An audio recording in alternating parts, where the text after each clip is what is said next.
भगवान कह रहे हैं कि पार्वती अकाल मृत्यु हरणम सर्व व्याधि विनाशनम विश्वोत्पादकम कृत्वा पुनर्जन्म न वेद्यते। जो भगवान विष्णु के इस चरणों का ग्रहण करके जो जल प्राप्त होता है उसको ग्रहण करता है तो अकाल मृत्यु हरणम, भविष्य में अगर उसकी अकाल मृत्यु होने वाली होती है तो वह विधाता काट देता है। सर्व व्याधि विनाशनम, भविष्य में आने वाली व्याधियां उनका क्षय हो जाता है। विश्वोत्पादकम कृत्वा, भगवान विष्णु के चरणों तक को पीने वाला पुनर्जन्म न विद्यते, बार बार इस 84 में उसको जन्म लेकर भोगना नहीं पड़ता है, क्योंकि विधाता का ही नियम है पुनरपि जन्मम पुनरपि मरणम, जन्मम मरणम पुनः पुनः। इसलिए जो इस चरणों तक को प्राप्त करता है वह इस नर्क 84 में चक्कर नहीं लगाता है। आज ये सारी कथा भगवान शिव माता पार्वती को सुना रहे हैं। उधर प्रयागराज में याज्ञवल्क्य जी भरद्वाज मुनि को यही कथा सुना रहे हैं। आज जब ऐसी बात केवट की सुनी तो भगवान कहते हैं कि हे केवट,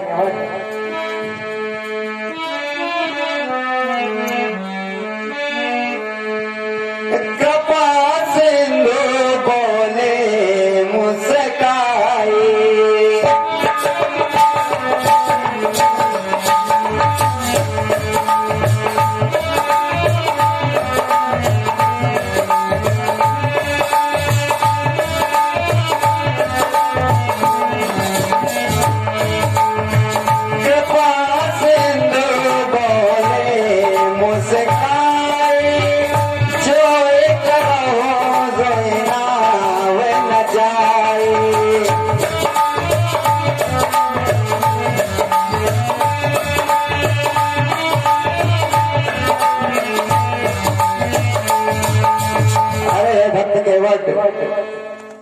जिससे तुम्हारी नौका बच सके तुम वैसा ही कर लो, मैं मना नहीं करता। भगवान के ऐसे वचन को सुनकर केवट जाता है और घर से कठौता ले आता है। केवट राम रजाय सुपावा, कठौता लाकर भगवान के चरणों को धुल रहा है। धुलते धुलते भगवान के प्रेम में इतना विहल हो जाता है कि उसको समय का ध्यान ही नहीं रहता। बाएं चरण को जब धुलता है, भगवान बायां चरण जब पृथ्वी पर रख लेते हैं तो दाहिना चरण धुलने लगता है। भगवान कहते हैं धुल गए। केवट कहता है नहीं प्रभु, आपने उसको जमीन पे रख दिया, वह तो पुनः गंदा हो गया। इस तरह से बार बार कभी इस पैर को धुलता है कभी उस पैर को। लखनलाल जी देखकर गुस्सा हो रहे थे कि चरणों को धुलने में इतना समय लगा रहे हो, कितनी देर में हमको पार कराओगे। भगवान भी कहते हैं कि अरे भक्त केवट, मुझको एक पैर में खड़े खड़े पीड़ा होने लगी है, जल्दी से चरण को धुलो। केवट कहता है प्रभु समय लगेगा।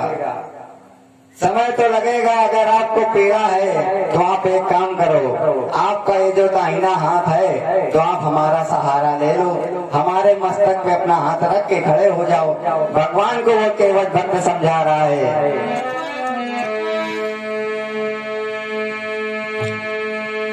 जो आपकी जंघाओं तक है प्रभु, आपकी जंघाओं तक जो ये आपका दाहिना हाथ है उसको क्या करना है सुनो। जो आपकी जंघाओं तक है वो हाथ उठाओ नाथ अपना, रखो मुझसे वट के सर पे, राजा जी हाथ अपना।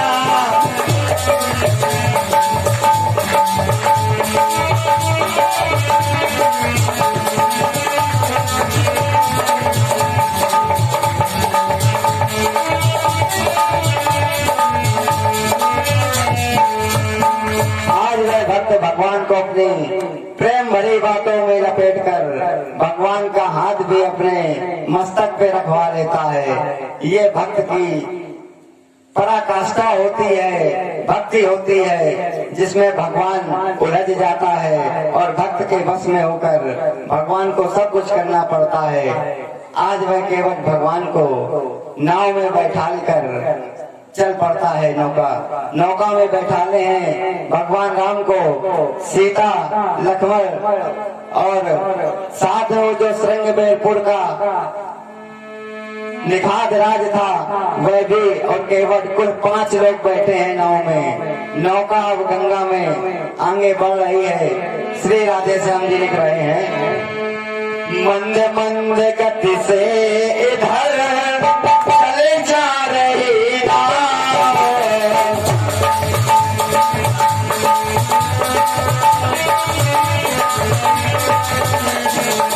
उधर तेरे और मेघने है दर्शन का जाओ।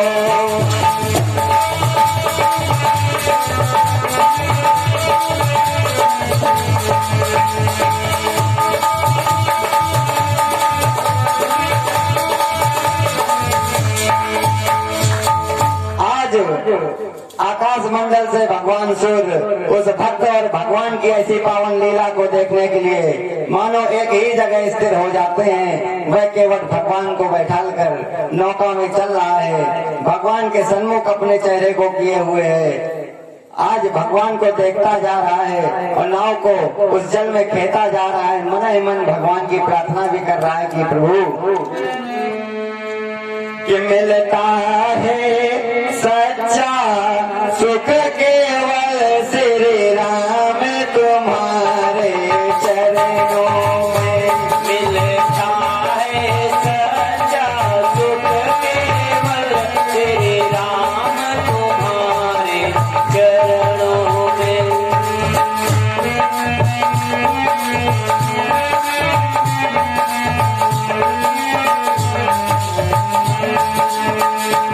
मिलता है सच्चा सुख केवल श्री राम तुम्हारे चरणों में। मिलता है सच्चा सुख केवल श्री राम तुम्हारे चरणों में। चाहे संकट ने मुझे घेरा हो, चाहे चारों ओर अंधेरा, ये विनती है पल पल छिन छिन प्रभु ध्यान तुम्हारे चरणों में। मिलता है सच्चा सुख केवल श्री राम तुम्हारे चरणों में।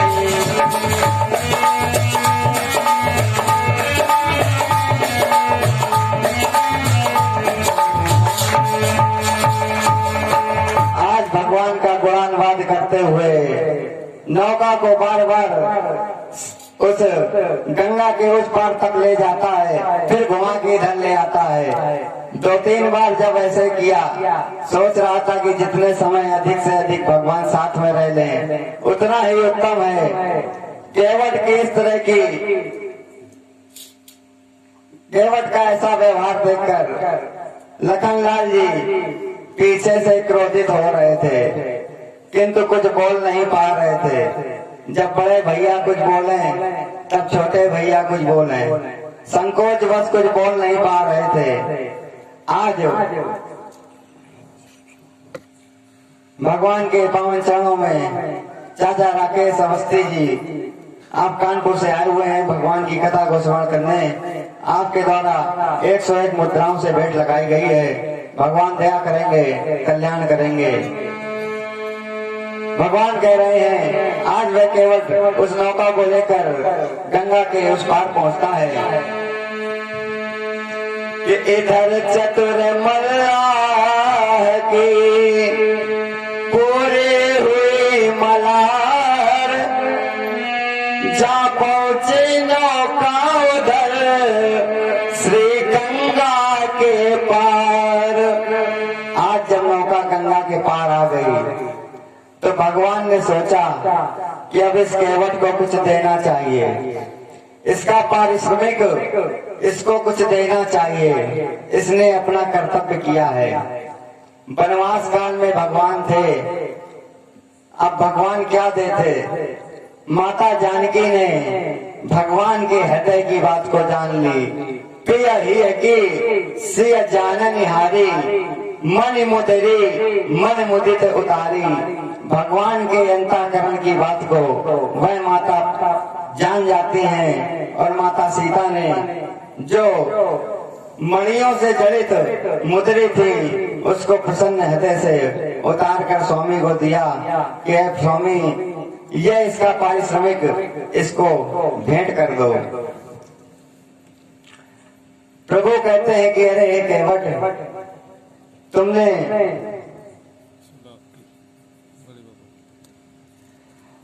भगवान की पावन कथा में बड़ी बकौली से सुराकी जी आपने 10 मुद्राओं से भेंट किए हैं, भगवान दया करेंगे, कल्याण करेंगे। भगवान ने कहा कि हे केवट, तुमने जो पारिश्रमिक किया है उसका ये उतराई मैं जो दे रहा हूं, इसको प्रेम से रख लो। केवट देख रहा था कि ये भगवान नहीं, माता जानकी अपने हाथों से उतार कर दे रही हैं। ऐसा दृश्य देखकर वह केवट भावुक हो जाता है। मन में सोचता है कि एक पिता ने जब चरणों को धुला था तो भगवान को अपनी पुत्री पकड़ाई थी। महाराज जनक की ओर ध्यान केंद्रित करके सोच रहा है कि उस पिता ने चरणों को धोने के बाद अपनी पुत्री भगवान को सौंप दी थी और मैं आज चरणों को धुल रहा हूँ तो उसी पुत्री की आज ये मुद्री ले रहा हूँ। भावुक हो जाता है वह केवट और प्रभु से कह रहा है कि प्रभु, मैं सतयुग में जब कछुआ बना था तब से आपके इन चरणों का स्पर्श करने के लिए आपके पास आता रहा और आज आप मुझको ऐसा पारिश्रमिक दे रहे हैं। प्रभु सुनो कि जिन चरणों ने सतयुग से, जिन चरणों ने सतयुग से त्रेता तक राह तकाई है, जिन चरणों ने सतयुग से त्रेता तक राह तकाई है। तो प्रभु उन चरणों को धोकर केवट कैसे ले उतराई है, जिन चरणों ने सतयुग से।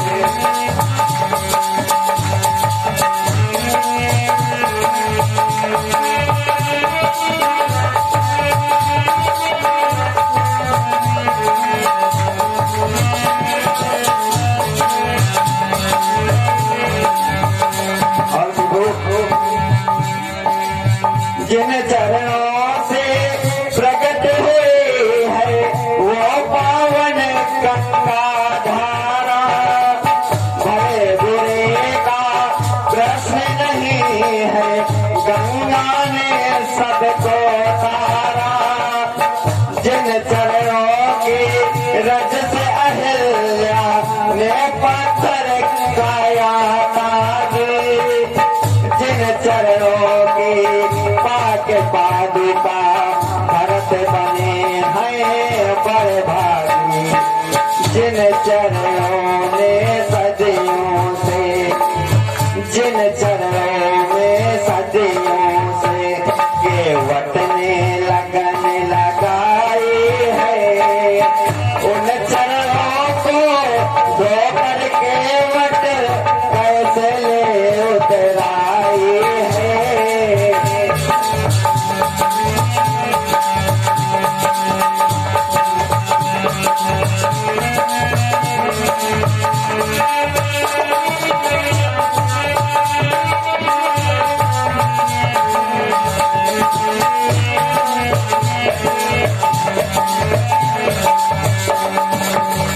केवट भावुक होकर आज ऐसी बात करने लगता है और कहता है कि प्रभु मुझको ये उतराई नहीं चाहिए और फिर मैं आपसे तो ये उतराई ले ही नहीं सकता हूँ। कह रहा है केवट, मेरा घर है सुरसरी के तट, प्रभु हमारा घर तो हमारा निवास तो इसी गंगा के किनारे ही है, और आप तुम रहते हो जल निधि तट हो, मैं गंगा तट का माझी हूँ, तुम भव सागर के केवट हो।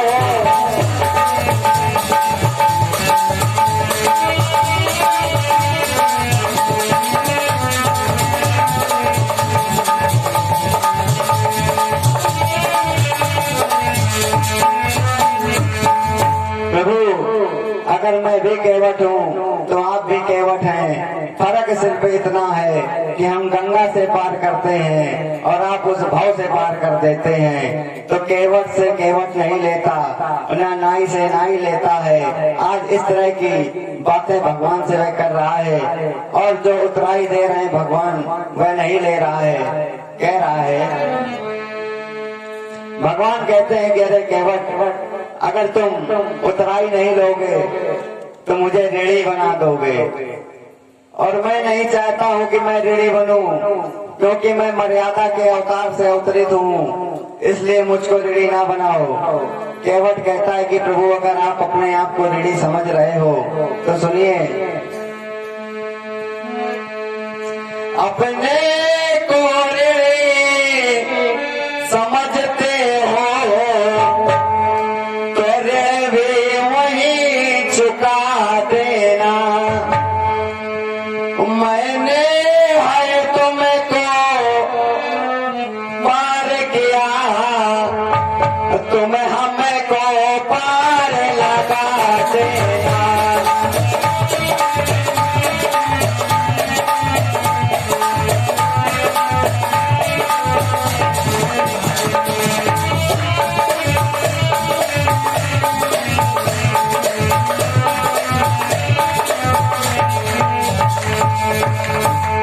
कहता है कि प्रभु अगर आप अपने आप को ऋणी समझ रहे हो तो आज आपको हमने पार किया है, जब हम आपके घाट पर आए तब आप हमको पार लगा देना और वहीं पे अपना ये ऋण चुका देना। भगवान उस भक्त की ऐसी बात सुनकर मौन हो जाते हैं, कुछ कह नहीं पाते हैं। केवट कहता है कि प्रभु अगर माता चाहती हैं कि हम अपना पारिश्रमिक लें तो फिरती बार जो कुछ मोहि देवा और सो प्रसाद मैं सिर धरि लेवा। जब आप वापस आना लौट के वनवास से, उस वक्त आप मुझको जो कुछ भी देंगे उसको मैं प्रसाद स्वरूप ग्रहण कर लूंगा। केवट सोच रहा था इसी बहाने दोबारा फिर दर्शन होंगे। ऐसा कहकर वह केवट भगवान के चरणों के उस चरणोदक को ग्रहण कर लेता है। आज भगवान श्री राघवेंद्र सरकार गंगा पार हो जाते हैं और उस गंगा जी को प्रणाम करके माता जानकी, लखनलाल और भगवान श्री राम वनों की ओर जाते हैं। महाराज बता रहे हैं, ले आशीष सुरसरी से पहुरी नवा कर माथ,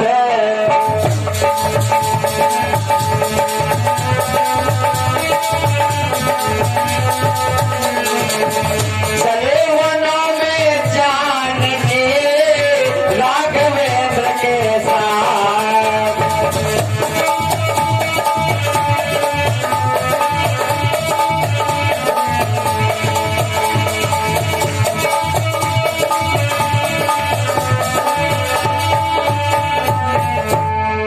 आज माता जानकी गंगा जी को प्रणाम कर भगवान श्री रामचंद्र के साथ में वनों की ओर प्रस्थान कर जाते हैं।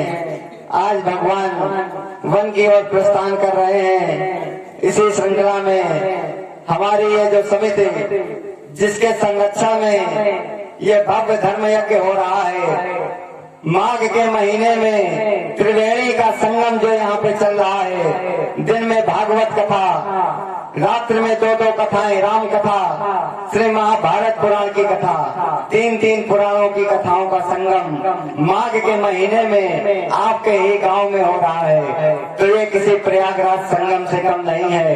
उसी संगम में ये युवा शक्ति संगठन 51 मुद्राओं से भगवान की कथा में अर्जी लगा रहे हैं। भगवान इस संगठन को मजबूती प्रदान करें और नित्य नई ऊर्जा प्रदान करें।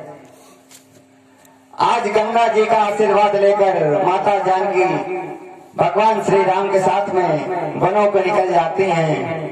सज्जनों, आज जब गंगा पार किया तो गंगा पार करने के बाद भगवान प्रयागराज पहुंचते हैं, जहां पर भरद्वाज मुनि के आश्रम में जाकर महाराज श्री मुनि भरद्वाज से आशीष लेते हैं और भरद्वाज मुनि से आगे की रास्ता पूछकर वाल्मीकि जी के आश्रम को जाते हैं।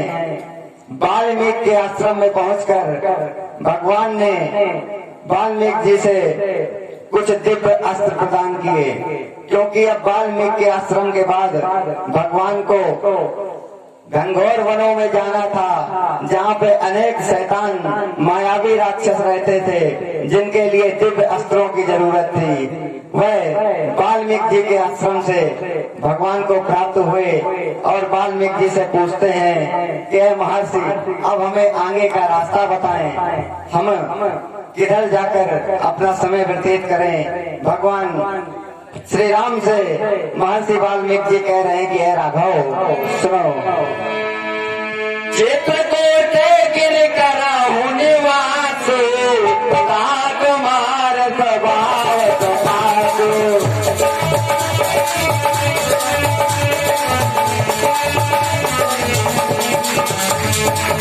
श्री राम जय राम जय जय राम, श्री राम जय राम जय जय राम।